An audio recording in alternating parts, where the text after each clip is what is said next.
सोच, गलत दृष्टि।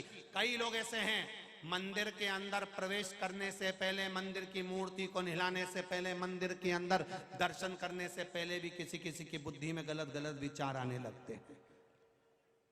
पॉजिटिव नहीं, नेगेटिव सोचने लगता है। किसी किसी के साथ ये भी होता है। जब हम भजन में मन लगाते हैं और मन नहीं लग पाता ना, तो उसके लिए भी शिव महापुराण की कथा कहती है, केवल एक बेलपत्री, इसके दोनों भाग में, ये जो बेलपत्री है इसके दोनों भाग में लाल चंदन, और ये जो डंडी है इसके पीछे चंदन की, पीले चंदन की एक गोली, पीले चंदन की एक गोली लगा लो, या पीले चंदन में इस डंडी को भिंगा लो।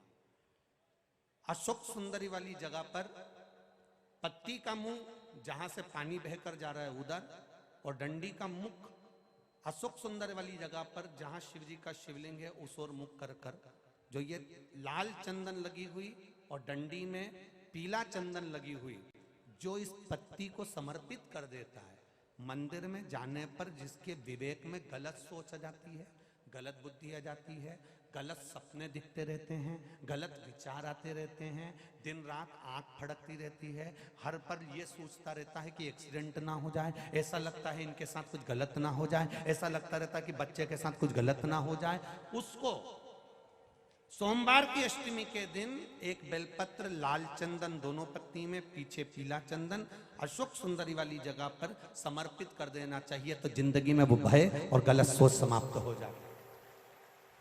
बहुत ध्यान से समझना, बार बार इस प्रसंग को शायद कथाओं में नहीं आ पाए, आप बहुत ध्यान से सुनिएगा। ये शिवलिंग, ये जलाधारी, ये जलाधारी का जल बहने वाला स्थान, ये गोल जलाधारी है, ये शिवलिंग रखा है, ये जलाधारी है। अब कई लोग ऐसे होते हैं कि पंडित जी पूजन करा रहे हैं, या कोई मालूम पड़े बहुत बड़ी जलाधारी है। अब उज्जैन में आप दर्शन करेंगे तो शिवलिंग थोड़ा सा बीच में होता है, जलाधारी बहुत दूर होती है, ऐसी गोल होती है। अब आप लोग जब पूजन करने बैठते हैं तो महाराज जी ने जैसे ही महादेव को चंदन लगाया और चंदन लगाकर हाथ में जल लेकर हाथ धो दिया, तो धोया काय पे, जो ये पार्वती जी का जो स्थान है जलाधारी है, आप हाथ धोया हुआ जल जब इस पर गिरा देते हो, तब हृदय में अपने परिवार के प्रति भय उत्पन्न होने लगता है। कहीं मेरे पति के साथ कुछ ना हो जाए, मेरी बच्चे के साथ कुछ ना हो जाए, भय की अनुभूति उत्पन्न होती है। अब भय मिटाता कौन है? मान लो सपने गलत आ रहे हैं, विचार गलत आ रहे हैं, दृष्टि गलत हो रही है, ऐसा लग रहा है कि अभी एक एक्सीडेंट हुआ था, दूसरा एक्सीडेंट फिर ना हो जाए, ऐसा लग रहा है एक बार दुकान डाल ली, दूसरी बार घाटा ना लग जाए, पहले घाटा लग चुका है, एक दुकान डाली थी वो नहीं चली, दूसरी फिर न चलेगी तो क्या होगा। जिसके मन में ऐसा विचार आ जाता है, उसको केवल एक बेलपत्री, दोनों पत्तियों में लाल चंदन, डंडी में पीला चंदन, जलाधारी पर जो अशोक सुंदरी बनी है वहां बस इस तरह से उसको रख देना है। जिंदगी में कभी भय आता ही नहीं है, भले कितनी भी तुमने सोच ली हो। एक दुकान में घाटा लग भी गया तो दूसरी दुकान दमकर चलती ही है। ये पत्ती का नियम है बेलपत्र। कौन से दिन करना है?